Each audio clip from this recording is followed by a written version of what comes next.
here, Muse. Things look a little bit different, don't they?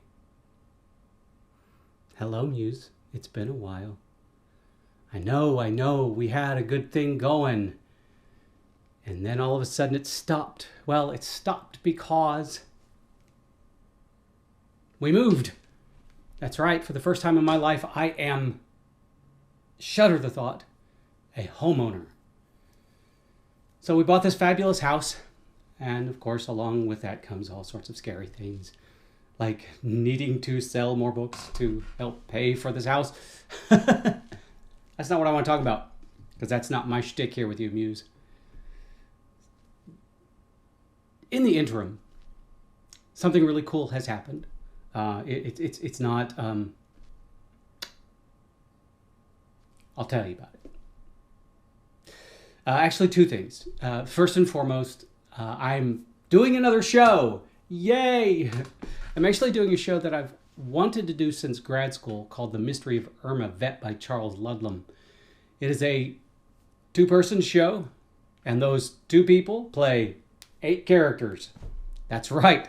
That's a lot of words to memorize. So what is happening is that I was so close to finishing, I think it's called Beautiful Distraction. No, it's not Beautiful Distraction. See, I can never remember this title. I don't know why. Maybe that's a bad sign. Beautiful. It doesn't matter. It doesn't matter, Muse. Anyway, so the work in progress, which I was so close to finishing, has had to come to a screeching halt because I have got to memorize all those lines. And I have 2 months until the first day of rehearsal starts, but I am one of those actors who likes to go into first rehearsal with my lines memorized. But that's okay. It's okay. I'll get that book finished. I really will. And Dracula Theory is in the hands of the proofreader. It is taking an inordinate amount of time to get it proofread, which is fine. I'm using a different proofreader. I'm not in a rush. I don't rush things anymore. Lesson to every one of you writers out there: do not rush anything. Nothing at all. Don't rush it. You rush it, you invite problems. Trust me on that. I am speaking from experience. Anyway, so I've got Mystery of Irma Vep. I've got Dracula Theory coming. I've got Beautiful whatever the heck it is. Why? I don't know why I have a brain fart on that word. I don't think it's Beautiful Distraction. No, it's not. It doesn't matter. Again, it doesn't matter. Eventually, I will know the title of that book. I should know it right now, because I remember the title came to me in like this epiphany. Because originally the title was On the Lam, and then it was On the Take, and then it was Beautiful something or other. Anyway, okay, the big news. My book, iZombie I, which is the first book in the iZombie series, has been optioned for a movie. That is right. You heard it correctly. It has been optioned for a movie. Now, what does that mean? You hear that all the time with authors say, not all the time. You hear that every so often when an author says, my book was optioned for a movie. And people jump up and hooray, congratulate them, and the author, goes on social media and says, blah, blah, blah, blah, blah. Let me tell you what optioning a book for a movie is. What that means is someone, a producer, has read your book and thought that book would make a great film. And so they have taken it upon themselves to reach out to you to say, hey, I want to option your book for a film. And you panic and freak out and go, oh my God, I'm going to hit it rich. I'm going to hit it big time. No, don't. Not yet. My book, iZombie I, has been optioned under a 1+1, which means that the person that has optioned the book has 1 year to adapt it from book form to movie form, and then 1 year to find the financing for it, the funding for it. Now, I can't say too much about it because there are certain things that have happened with it that I'm kind of have been told to keep it hush hush. I can say that this person has met with at least one producer, big producer, who is reading the book, and who was interested in enough in the concept of the book to give it a read, and they've been wanting to get into the zombie genre. My GoPro just turned off. I must have said something because it's voice activated, Muse. Or maybe you did it, Muse. I don't know. I'll have to piece these two together because I'm not going to start all over. So the person, the higher up at this production company, found the story interesting enough to want to read it.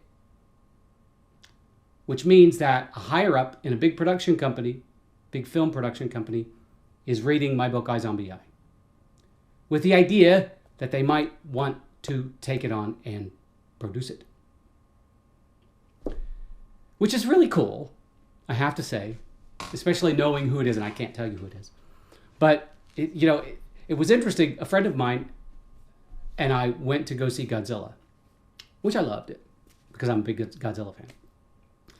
But as I was watching the trailers, this is really stupid. I've got two little stories to tell you that are really stupid. As I was watching the trailer for Godzilla, I was thinking, how cool would it be to be in the cinema waiting to see iZombie, the film? In the words of Larry David, that'd be pretty cool. The second story is this is really goofy. So I'm out for a run one day and I have my headphones on, my Bluetooth headphones, and I'm connected to my phone. And I'm running. I'm thinking, wait a second. I wonder if the dude that's optioned the book knows about T-0, the prequel to the series, which takes place the driving force behind the prequel is that a film production company, or the people that create the Mengele virus, decide to test it under the guise of a film production company creating a reality TV show in which they're going to... I'm not going to tell everybody. I'm not going to tell anybody about... Because if you haven't read T-0, you should read it because it's... Okay, I'm the author of it, so I shouldn't brag like this, but it's kind of a cool idea. But anyway, I was running, and I thought, I need to tell him about this because he's about to have this meeting with these people, and this will be something really interesting because it's very unique in the genre that he could take to them and say, hey, there's this part of it. So I pull out my phone and I call him, and so I'm running around this park talking into my headphones about the optioning of my book for film, and talking about, Hollywood stuff and blah, blah, blah. And I'm thinking, the people around me are either assuming I'm a real douchebag, a tool, or someone really important. The truth is, I'm not none of those things. At least I hope I'm none of those things. Well, I hope I'm not a douchebag or a tool. But anyway, so that happened. So those two little anecdotes that I wanted to share with you. But yes, it is very exciting that someone found one of my books unique enough that they thought it would make a great film. And those were their words, that this would make a great, huge, like big screen, wide release film. Like big budget and everything. So now, one thing that I should tell you, Muse, you know this, that every time I write a book, I write it as if it were a film in my head. And because I write without a net, without an outline, one of the tricks that I use, and I think this is important for every author out there that writes without a net, that as I'm writing, if I can't picture the scene in my head, if I can't picture the movie of that scene, then I know something is wrong. So I go back and I rewrite it until I can actually visualize the scene happening in front of me and on a big screen. So yes, I write everything as if it were going, as if the intention were for it to be either a TV series or a movie. And I know that's a bit presumptuous of me, but truth be told, every writer should be doing that. Because, you know, these days, we're not getting rich off writing books. At one point, it was possible. At one point, me and many other authors were selling books like crazy. And fewer and fewer people reading, more and more people going to Netflix and Hulu and Amazon Prime for their entertainment equates to fewer books sold. So you have to kind of retool your ideology. And you have to rethink your goals. And your goals should be now writing a book that will eventually be turned into a film. And it's a pot shot. You just never know. I mean, I wrote iZombie I think it was 7 years ago, maybe 8 years ago. And it's taken this long for someone in LA to find it, to recognize it. Now, when I wrote that book, I had absolute faith in that book. And I knew that it would make a good film. Because it's immediate. It allows people to... And I think that one of the things that makes it stand out is that it allows people to deeply connect with a person, with a human. And it also focuses more on relationship. Be that relationship with the self or relationship with others.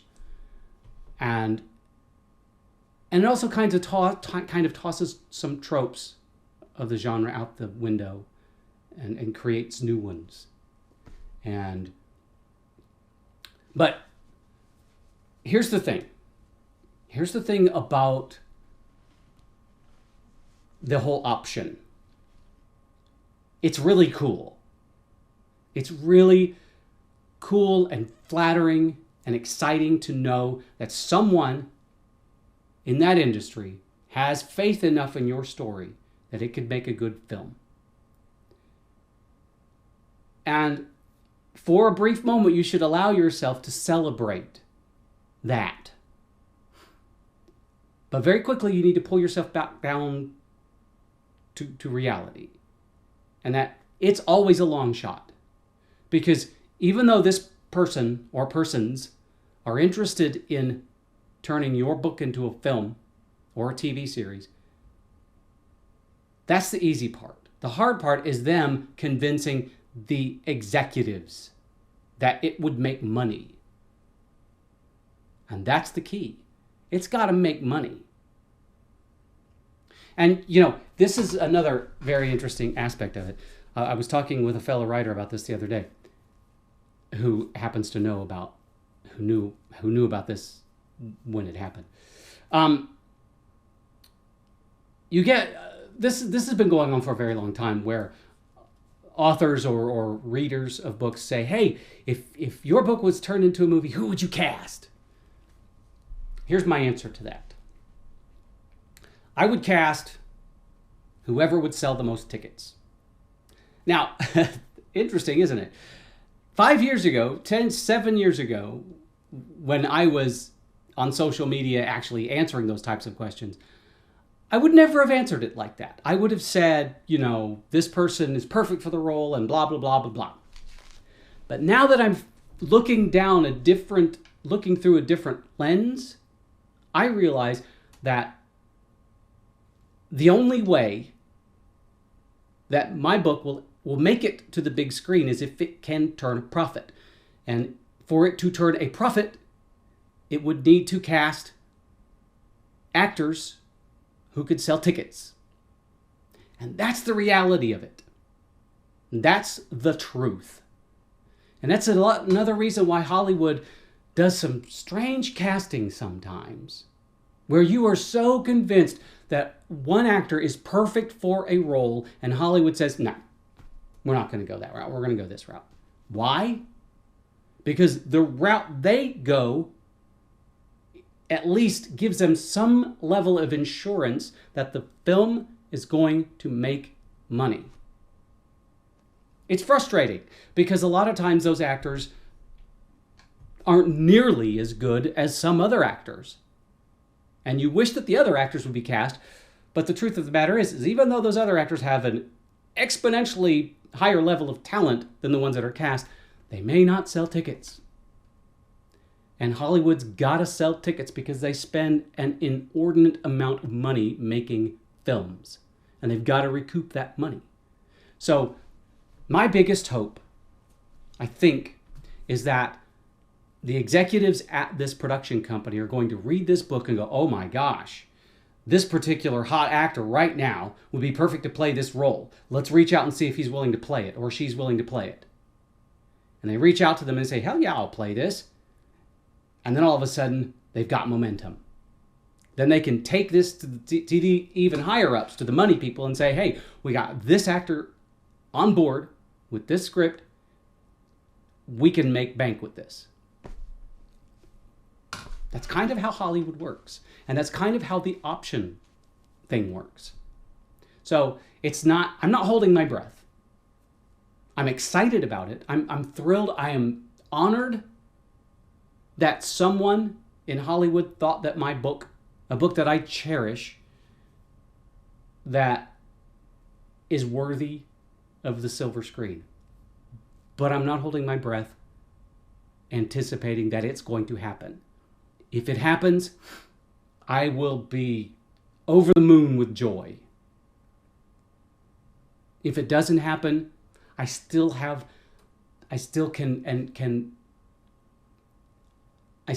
that feeling that someone thought it good enough.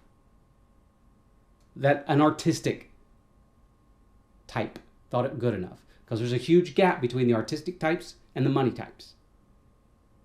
The artistic types have a vision. The money types have a bottom line. And someone with a vision saw my book, read it, and said, this could be money. And they just have to work it up the chain. So fingers crossed, everybody. All the fingers crossed that they buy it. They want to make this movie. And for all of you authors out there who are hoping the same thing happens to you, fingers crossed for you too. Just remember that if it does happen and you are given information from someone, and that someone says, keep this to yourself. Keep it to yourself. It's one thing to say, hey, my book was optioned for a movie. It's another thing to start giving details about it, because they like to keep that stuff hush-hush. So don't spread the word, don't spread too many of the words, and don't bank on it. Don't all of a sudden start letting your brain and your imagination run wild, thinking, oh my gosh, I can pay off my mortgage, I can do all this money's going to be great, blah, blah, blah, and this is going to be a game changer, and everybody's going to know my name, and everybody's going to buy all my books. Don't let that happen, because chances are higher that you'll be disappointed, because there's a lot of people pitching a lot of books and a lot of scripts to Hollywood. So be realistic about it. Allow yourself to be honored and thrilled, but be realistic about it. That's what I'm doing. Fingers crossed, though. All the fingers crossed. You too, Muse. Cross those musy fingers for me.